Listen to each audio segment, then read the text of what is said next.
ভাঙ্গায় বিএনপির বিজয় র্যালি ও আলোচনা সভা অনুষ্ঠিত। ফরিদপুর প্রতিনিধি জহিরুল ইসলামের পাঠানো তথ্যচিত্রে বিস্তারিত।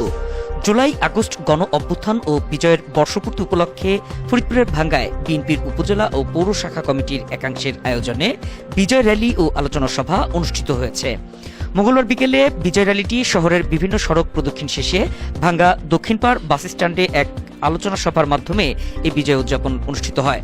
এ সময় উপস্থিত ছিলেন ফরিদপুর জেলা বিএনপির যুগ্ম আহ্বায়ক অ্যাডভোকেট আলী আশরাফ নান্নু, বিএনপি নেতা ও বিশিষ্ট শিল্পপতি এম হোসাইন, ভাঙ্গা উপজেলা বিএনপির সাবেক যুগ্ম সাধারণ সম্পাদক মিজানুর রহমান মুন্সি, ভাঙ্গা পৌর বিএনপির সাবেক সদস্য সচিব মোহাম্মদ মনিরুজ্জামান মুন্সি, বিএনপি নেতা শিকদার ফারুকুজ্জামান ছোট্ট, নুরুজ্জামান বিল্লাল, মোহাম্মদ আলম মুন্সি প্রমুখ।